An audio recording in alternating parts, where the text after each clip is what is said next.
السلام علیکم۔ آج جو بات بتائی جانے والی ہے وہ ہر پاکستانی کے لیے سیدھی اور اثر رکھنے والی ہے۔ اگر قانون کو سمجھ کر اپنے حق کے لیے کھڑا ہونا ہے تو اس تجزیے کو آخر تک دیکھنا ضروری ہے۔ ذرا سوچئے، ویزا ہے، پاسپورٹ ہے، ٹکٹ ہے، سب کچھ مکمل ہے، لیکن ایئرپورٹ پر FIA کا افسر آتا ہے اور کسی مسافر کو روک لیتا ہے، جہاز پر چڑھنے ہی نہیں دیتا۔ یہ صورتحال صرف پریشان کن ہی نہیں ہے بلکہ اکثر غیر قانونی بھی ہوتی ہیں۔ تو ایسی صورتحال میں کرنا کیا چاہیے؟ اچھا، تو چلیے شروع کرتے ہیں۔ سب سے اہم بات یہ ہے کہ ایئرپورٹ پر ان پہلے چند لمحوں میں کیا کیا جائے۔ کسی بھی شخص کا جو ابتدائی رد عمل ہوتا ہے نا، وہی اس کے پورے کیس کی بنیاد بنتا ہے۔ یہ 3 کام بہت ہی ضروری ہیں۔ پہلا، بالکل پرسکون رہتے ہوئے افسر سے لکھ کر وجہ پوچھی جائے۔ اگر وہ انکار کرے تو فوراً اس کا نام اور بیلٹ نمبر نوٹ کر لیا جائے۔ دوسرا، اپنے پاسپورٹ، ویزا، ٹکٹ یعنی تمام دستاویزات کی تصاویر بنا لی جائیں تاکہ ثبوت محفوظ رہے۔ اور تیسرا، فوراً ایئر لائن کو بتایا جائے کہ امیگریشن نے روکا ہے۔ اس سے نو شو فیس سے بچت ہو سکتی ہے اور ٹکٹ بھی ری شیڈیول ہو سکتا ہے۔ ایئرپورٹ پہ یہ اقدامات تو آپ سمجھے صرف شروعات ہیں۔ اپنے حق کے لیے جو اصل جنگ ہے وہ تو ایئرپورٹ سے باہر نکلنے کے بعد شروع ہوتی ہے۔ تو اب آگے کیا کرنا ہے؟ ہر شہری کے پاس باقاعدہ سرکاری ادارے موجود ہیں جہاں اس ناانصافی کے خلاف آواز اٹھائی جا سکتی ہے۔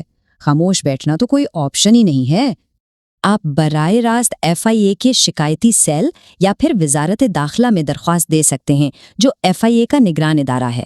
لیکن ایک اور بات جو واقعی دلچسپ ہے وہ ہے وفاقی محتسب کا ادارہ۔ یہ سرکاری اداروں کی بد انتظامی کے خلاف شکایتیں سننے کے لیے ہی بنایا گیا ہے۔ اور سب سے اچھی بات، یہاں کارروائی بالکل مفت ہوتی ہے اور فیصلہ بھی بہت جلد آ جاتا ہے۔ لیکن فرض کریں ان اداروں سے بھی انصاف نہیں ملتا، تو پھر کیا ہار مان لی جائے؟ بالکل نہیں، کیونکہ اب وقت ہے اپنا سب سے طاقتور ہتھیار استعمال کرنے کا۔ جی ہاں، پاکستان کا عدالتی نظام یہ وہ جگہ ہے جہاں اداروں کو ان کے غیر قانونی اقدامات کے لیے جواب دہ ٹھہرایا جاتا ہے، اور یہ ہر شہری کا سب سے مضبوط سہارا ہے۔ اب دیکھیں، یہاں 2 راستے ہیں۔ پہلا، ہائی کورٹ میں ریٹ پٹیشن۔ یہ آئینی حق آزادی نقل و حمل کی بنیاد پر دائر کی جاتی ہے، جس میں عدالت سیدھا FIA سے پوچھتی ہے کہ انہوں نے کس قانون کے تحت کسی شہری کو روکا۔ دوسرا راستہ ہے سول کورٹ میں ہرجانے کا دعویٰ۔ اگر اس آف لوڈنگ سے ٹکٹ ضائع ہوا، کوئی بزنس ڈیل خراب ہوئی یا ذہنی اذیت پہنچی تو معاوضے کا دعویٰ بھی کیا جا سکتا ہے۔ اور یہ معاوضہ کوئی معمولی رقم نہیں ہوتا۔ اگر کیس مضبوط ہو تو FIA کے خلاف لاکھوں روپے کے ہرجانے کا دعویٰ جیتا جا سکتا ہے۔ یہ نہ صرف مالی نقصان کا ازالہ ہے بلکہ اس ادارے کے لیے ایک سبق بھی ہے۔ یہ سب جان کر حوصلہ ملتا ہے کیونکہ قانون اور آئین بالکل واضح طور پر شہری کے ساتھ کھڑے ہیں، بس ان قانونی نکات کو سمجھنے کی ضرورت ہے۔ تو سب سے اہم نقطہ یہ ہے، FIA کسی بھی شہری کو صرف تب ملک سے باہر جانے سے روک سکتی ہے جب اس کا نام ایگزٹ کنٹرول لسٹ یعنی ECL یا صوبائی شناختی لسٹ یعنی PNL میں ہو۔ اگر کسی کا نام ان دونوں لسٹوں میں نہیں ہے تو پھر صرف شک کی بنیاد پر اسے روکنا سراسر غیر قانونی ہے۔